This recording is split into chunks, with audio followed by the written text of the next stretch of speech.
Kumalat sa social media ang sulat na ito. Laman nito ang nakakalungkot na goodbye message ng isang amo sa isang aso. Sana po alagaan niyo po ng maayos ang aso ko. Kaya ko po ginawa ito dahil lagi nagagalit si mama sa kanya eh. Hindi ko man kagustuhan to. Sorry, Panda.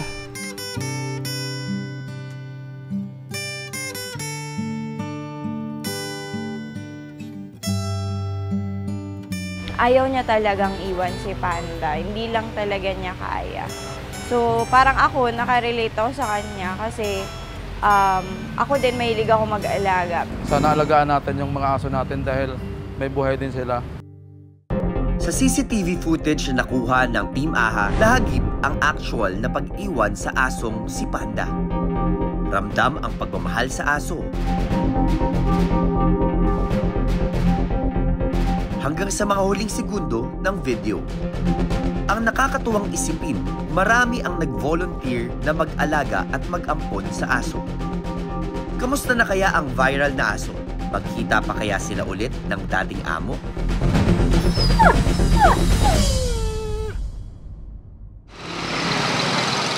Sa lugar na ito sa Mandaluyong City, kung saan iniwan ang babaeng aspin na si Panda, una siyang nakita ng kaaha nating si Nicole. Nakita ko po si Panda noong October 2. Para po siyang tumatawid. Tinatry niya pong tumawid, kaso po di siya marunong. So, tinawid ko rin po siya. Tapos, si Panda po, nasa ilalim pa rin siya ng kotse. Tinali po namin si Panda dun sa, meron po kasing gate dun, tapos may hook po. Tapos dun po namin tinali si Panda. So, nabalikan ko po si Panda around 5 p.m. Ang ginawa ko po, nung medyo nagpahawak na siya, unti-unti ko pong kinuha yung papel dito na nakatali sa leash niya. Halata po kasi dun sa letter na love talaga ng bata na nag-iwan si Panda. Napilitan lang talaga siya. Pet lover si Nicole. In fact, minsan na rin siyang kumupkop ng rescue dog, na ngayon ay parte na rin ng kanilang pamilya. Kaya ganun na lang din ang pag-aalala ni Nicole kay Panda. Binalikan niya ito at saka dinala sa isang vet center. Pero nagtataka si Nicole paanong napunta si Panda sa lugar na iyon. Sa CCTV footage ng City Hall, mapapanood ang madramang pamamaalam ng dating amo sa alaga. Sa video, makikita na naglalakad muna ang binatilyo sa circle area hanggang sa tumigil at naupo. Matapos ang 2 minuto, niyakap nito si Panda at saka tumawid ng kabilang kanto. Naiwan si Panda na nakatanaw at nagtataka.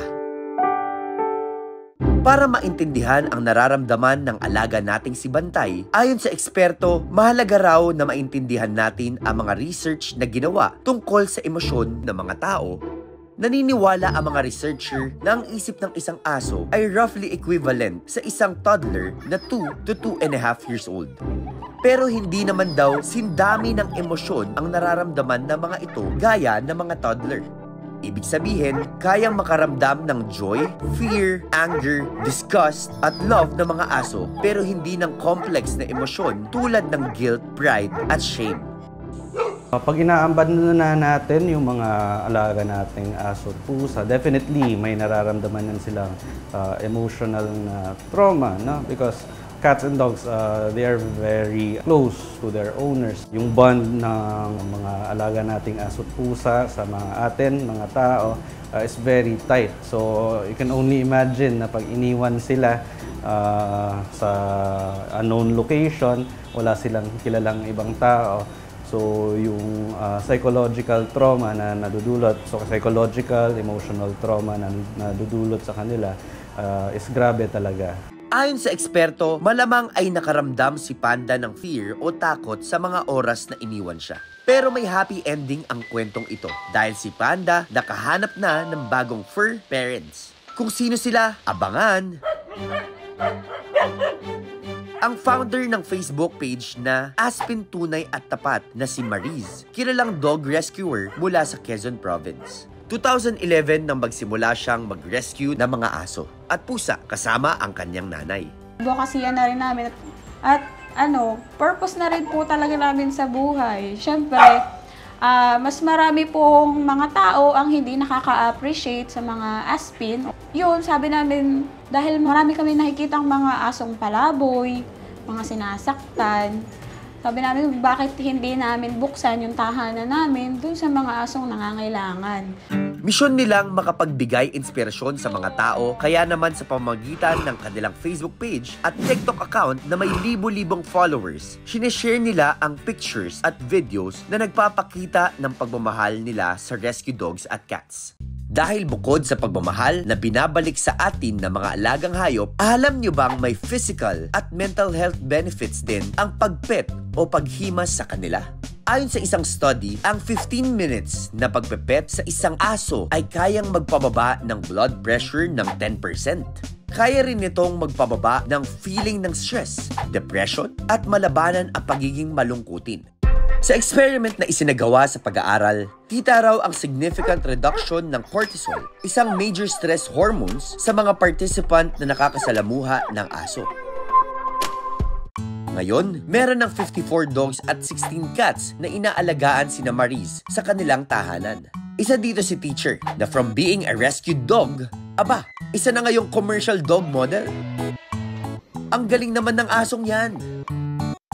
Pag naalagaan ng maayos yung mga aso natin, grabe din yung improvement sa quality of life nila. So since nabibigay yung mga needs nila, so pagkain, shelter, mga gamot, yung sa emotional standpoint nila, so mas magiging better yung yung quality ng buhay.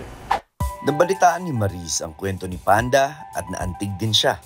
Praying siya na mapunta si Panda sa tamang tao. Mabuti na lang at marami pang ibang gustong tumulong kay Panda. Libo-libo ang nag-share ng original post ni Nicole para agarang may mag-ampon kay Panda. May mga nagsaad din ng mga intensyon na amponin siya. Pansamantala ring inaruga ng Philippine Pet Birth Control Center si Panda, and through their assistance, nakahanap ng bagong fur home si Panda. Ngayon, nasa pangangalaga na siya ni Pamela Gueco na grupong strays worth saving. Nung nalaman namin nga yung situation niya, we decided na it's for the best na sa amin muna, at least hanggang maging komportable siya na makihalubilo sa ibang tao or sa other dogs. Dahil sa pinakitang anxiety ni Panda, minabuti munang muli siyang ipatingin sa mga vet para mabigyan pa ng kaukulang atensyon. The plan ngayon is to have Panda sa akin. Mag-adjust, maging well-adjusted siya muna. The plan pagkakuha ko kay Panda is maging personal dog siya ng family. Sa ngayon, mas bumubuti pa ang lagay ni Panda. Nakapaglalakad at nakatatayo na rin siya. Pero sa tingin ni Pamela, mas magiging maganda ang kalagayan ni Panda kung muli nitong masisilayan kahit sandali ang dati niyang owner. Sa owner ni Panda, if there's a chance na ma-meet ka namin and magkita kayo ni Panda, para sana mapabuti si Panda, mas bumalis yung recovery niya. So if may chance, I would really like it if you can meet us. You can message our Facebook naman, Facebook page, we're Strays Worth Saving, SWS. Si Panda, nakatagpo na ng bagong pamilya. Patunay lang na ang happy ever after, hindi lang pang fairy tale. Pwede rin sa mundo ng aso at tao. Aha!